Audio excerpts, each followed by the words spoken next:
For 3 years, your company has been spending millions to move away from this country. The Iran war just proved that strategy was the most expensive mistake of the decade. Because the one supply chain that is not breaking right now is this country.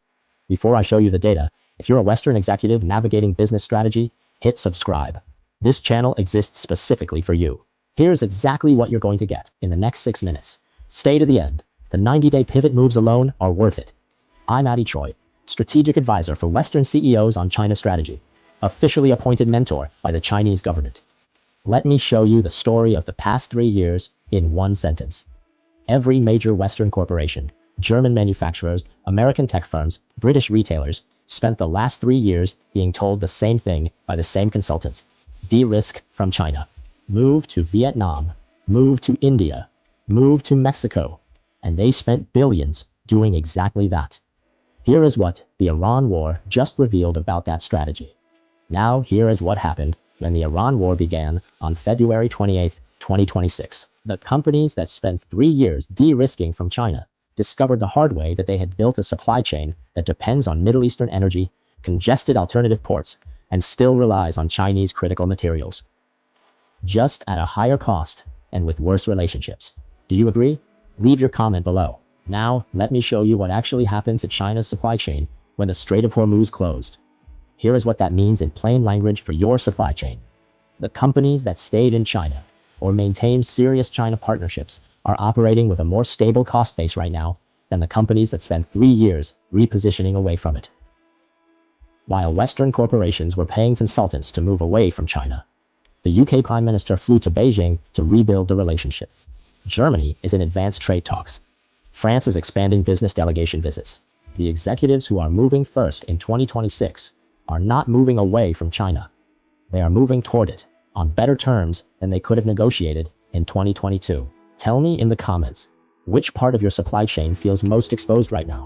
Energy costs, freight delays, raw material access, or critical components? I read every reply. Here is the framework I use with every executive client navigating this shift. I call it MAPS.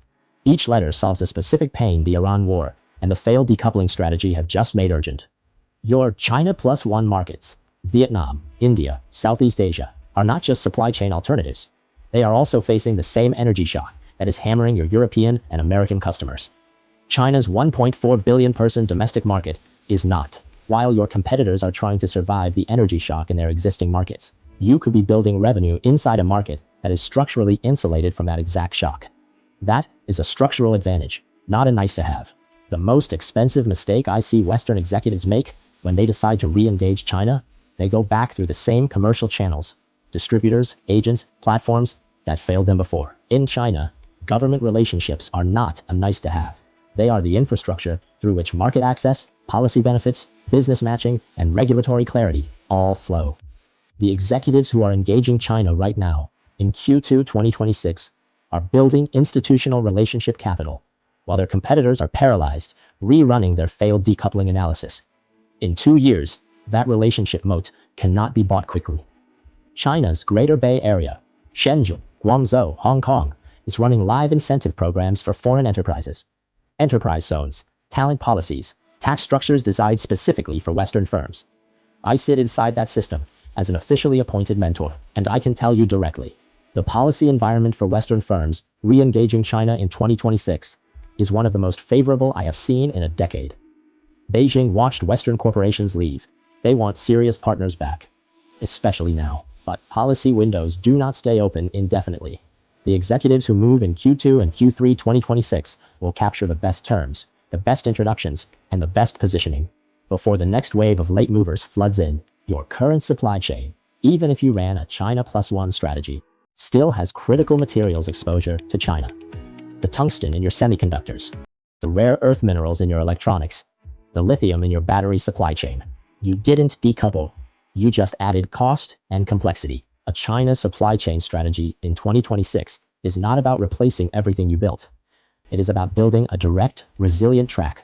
Chinese manufacturing partners, Chinese raw material suppliers, Chinese logistics networks that your business can lean on when the next crisis hits. The Iran war is crisis number 3 in 5 years. There will be a crisis number 4. The executives who build their China supply chain now will have that shock absorber in place. The ones who wait will be scrambling again. Quick question before the 90-day moves. Which letter of maps is most urgent for your business right now? Market, access, policies, or supply? Comment MAP or S below. Move 1. Audit the real cost of your decoupling strategy this week. Pull out the numbers. How much did your company spend repositioning supply chain away from China between 2022 and 2025? What has it cost in margin, in lead time, in complexity? Now compare that to your current supply chain resilience under the Iran war shock. That audit will tell you exactly whether the strategy worked. Move 2. Map your critical materials exposure to China. Even if you think you've decoupled, pull out your Tier 2 and Tier 3 supplier list. Map every node where Chinese-produced critical minerals, components, or materials appear. Tungsten, rare earths, lithium, solar-grade silicon. You will find China is still in your supply chain. The question is whether you have a direct, managed relationship or an indirect, unmanaged exposure. Move 3. Book a China Strategy Diagnostic in the next 2 weeks. The fastest way to go from "I need to rethink China" to "I have a China plan" is a structured diagnostic with someone who has the government relationships. I do exactly that. 20 minutes. The link is in the description. The companies that de-risked from China didn't eliminate risk.